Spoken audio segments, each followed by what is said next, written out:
నేను ఆశించినది, దేవుడు నాకు ఇస్తానని వాగ్దానం చేసినది ఎలా జరుగుటలేదు అనొద్దు. నీకు కావలసినవి సిద్ధపరుస్తుండొచ్చు, లేదా అవి సిద్ధంగా ఉన్నది పొందడానికి తగిన విధంగా నిన్ను రెడీ చేస్తూ ఉండొచ్చు. ఈ కీలకమైన విషయాన్ని ఎప్పుడు మర్చిపోవద్దు. ఆయన ఒక మాటలో చెప్పాలంటే, ఆయన కన్నా నిన్ను ఎక్కువ ప్రేమించే వాళ్ళు ఈ లోకంలోనే లేరు. నీ తల్లి కూడా నిన్నంత ప్రేమించదు, నీ తండ్రి కూడా నిన్నంత ఈ వ్యక్తి నన్ను బాగా ప్రేమిస్తారని నువ్వు ఎవరి గురించి అనుకుంటున్నావో ఆ ఎలాంటి వ్యక్తి కూడా ఆయన కంటే ఎక్కువగా నిన్ను ప్రేమించడు. నిన్నంత ప్రేమిస్తాడు ఆయన. జోక్ కాదు. చచ్చిపోయాడు సోదరా నీ కోసం ఆయన. ఇంకంతమించి ఏం సాక్ష్యం కావాలి నీకు?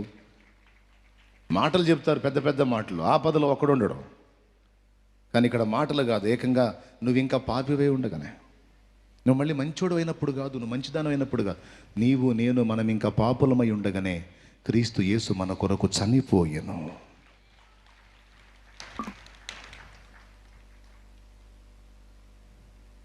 గనుక ఆయన మనల్ని ప్రేమిస్తున్నాడు ప్రాణం కంటే ఎక్కువగా.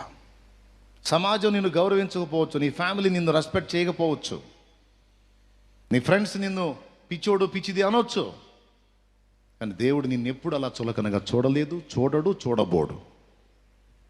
నువ్వు ఆయనకి ప్రాణం, నువ్వు ఆయనకి ప్రాణం. నువ్వంటే ఆయనకి ఎంతో ఇష్టం.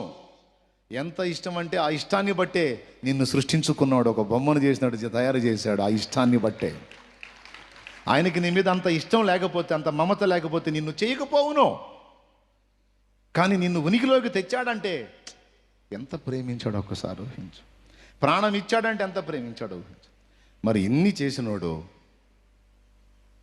నువ్వు ఆశించినవి నీకు దక్కకుండా చేస్తాడా? అవి నీ క్షేమకరమైతే, అవి నీకు మేలుకరమైతే, అవి నీకు ఇబ్బంది కలిగించినవైతే, నిన్ను నాశనం చేయనివైతే, నీకు నష్టకరం కానివైతే తప్పకుండా వాటిని నీ అనుభవంలోకి తీసుకొస్తాడు నా తండ్రి.